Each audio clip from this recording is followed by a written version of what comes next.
Mark chapter 15.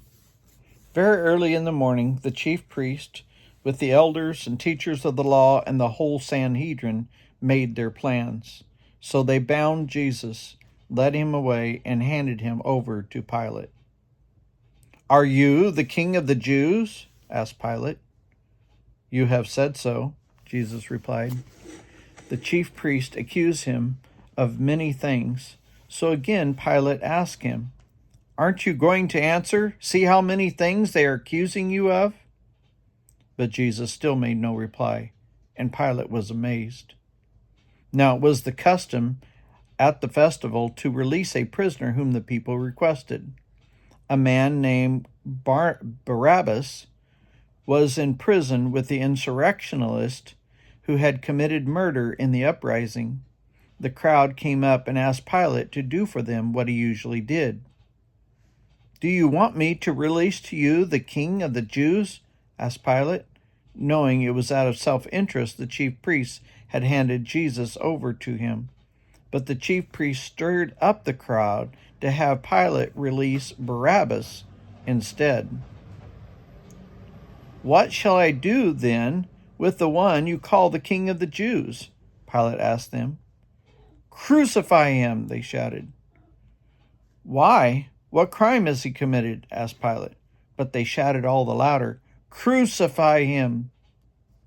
Wanting to satisfy the crowd, Pilate released Barabbas to them and had Jesus flogged and handed him over to be crucified. The soldiers led Jesus away into the palace, that is, the praetorium, and called together the whole company of the soldiers. They put a purple robe on him, then twisted together a crown of thorns and set it on him. And they began to call out to him, "Hail, King of the Jews!" Again and again they struck him on the head with a staff and spit on him. Falling on their knees, they paid homage to him. When they had mocked him, they took off the purple robe and put on his own clothes on him. Then they led him out to crucify him. A certain man from Cyrene, Simon, the father of Alexander and Rufus, was passing by on his way from the country, and they forced him to carry the cross. They brought Jesus to the place called Golgotha, which means the place of the skull. Then they offered him wine mixed with myrrh, but he did not take it. And they crucified him. Dividing up his clothes, they cast lots to see what each would get. It was 9 a.m. when they crucified him. The written notice of the charge against him read, "The King of the Jews." They crucified 2 rebels with him, one on his right and the other one on his left.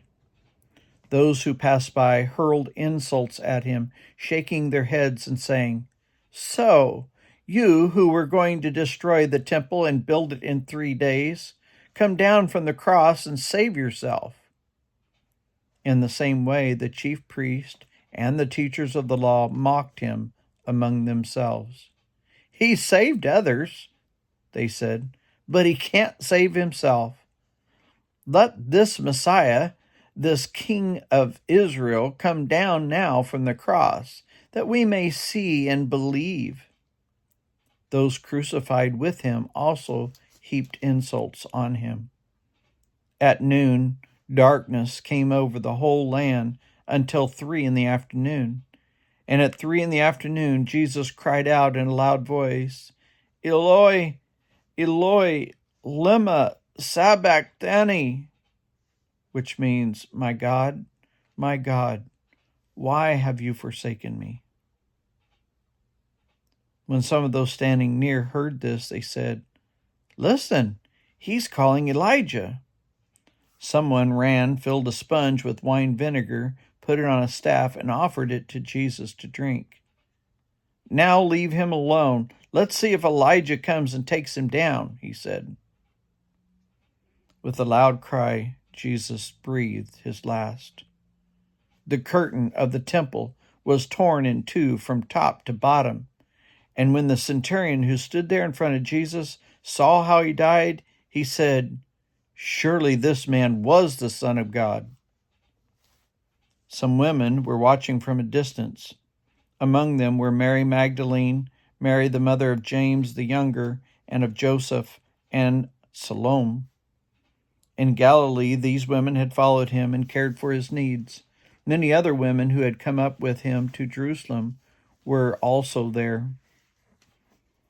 It was the preparation day, that is, the day before the Sabbath.